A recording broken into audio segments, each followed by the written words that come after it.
Hormuz കടലിടുക്ക് അടച്ചതിനെ അപലപിച്ച് GCC ഉച്ചകോടി. ഹോർമൂസിൽ fees ഈടാക്കുന്നതിനെയും GCC രാജ്യങ്ങൾ വിമർശിച്ചു. GCC റെയിൽ പദ്ധതി ഊർജിതമാക്കാനും തീരുമാനം. രാജ്യങ്ങളെ സംബന്ധിച്ച് കുടിവെള്ള പദ്ധതി, സൈനിക ഏകീകരണം എന്നിവയും GCCയിൽ ചർച്ചയായി. വിവരങ്ങളുമായി ഷിൻസ് സെബാസ്റ്റ്യൻ ചേരുന്നുണ്ട്. ഷിൻസ്, ഹോർമൂസ് കടലിടുക്ക് അടച്ചതിനെ അപലപിച്ച് GCC ഉച്ചകോടി എന്ന വാർത്ത പുറത്തു വരുന്നുണ്ട്. കൂടാതെ മറ്റെന്തൊക്കെ നയതന്ത്ര നീക്കങ്ങളാണ് ചർച്ചയായത്? അനഘ, മേഖലയിലെ സങ്കീർണമായ സാഹചര്യങ്ങൾ ചർച്ച ചെയ്യുന്നതിനായാണ് GCC നേതാക്കളുടെ അസാധാരണമായ ഉച്ചകോടി ജിദ്ദയിൽ നടന്നത്. സൗദി കിരീടാവകാശി മുഹമ്മദ് ബിൻ സൽമാൻ അധ്യക്ഷതയിൽ ചേർന്ന യോഗത്തിൽ വിവിധ ഗൾഫ് രാഷ്ട്ര തലവന്മാരാണ് പങ്കെടുത്തത്. ഇറാനും അമേരിക്കയും ഇസ്രയേലും തമ്മിൽ നിലനിൽക്കുന്ന സംഘർഷത്തിന്റെ പ്രത്യാഘാതങ്ങൾ ഗൾഫ് രാജ്യങ്ങളെ ബാധിക്കാതിരിക്കാനുള്ള മുൻകരുതലുകളും ഏകോപനവും ലക്ഷ്യമാക്കിയാണ് ഉച്ചകോടി സംഘടിപ്പിച്ചത്. മേഖലയിലെ പുതിയ വെല്ലുവിളികളെ നേരിടാനുള്ള കൂട്ടായ ശ്രമങ്ങളും ഉച്ചകോടിയിൽ ചർച്ചയായി. ഹോർമൂസിൽ നിന്ന് ഇറാൻ പണം ഈടാക്കുന്നതിന്റെ ഉച്ചകോടി നിലപാടെടുത്തു. ഹോർമൂസ് അടച്ചതിനെ അപലപിച്ച് കൂട്ടായ്മ യുദ്ധത്തിന് മുൻപുണ്ടായിരുന്ന സ്ഥിതി ഹോർമൂസിൽ പുനഃസ്ഥാപിക്കണമെന്നും ആവശ്യപ്പെട്ടിട്ടുണ്ട്. മേഖലയ്ക്ക് നേരെയുണ്ട ഇറാൻ ആക്രമണത്തിന്റെ പശ്ചാത്തലത്തിൽ സംയുക്ത പദ്ധതികൾ വേഗത്തിലാക്കാനും യോഗം തീരുമാനമെടുത്തു.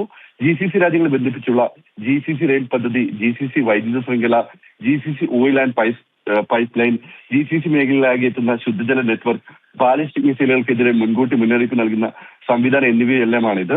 ഇവയുടെ തന്ത്രപ്രധാനമായ കരുതൽ ശേഖരത്തെക്കുറിച്ച് പഠനം നടത്താനും യോഗത്തിൽ ചർച്ചയുണ്ടായി.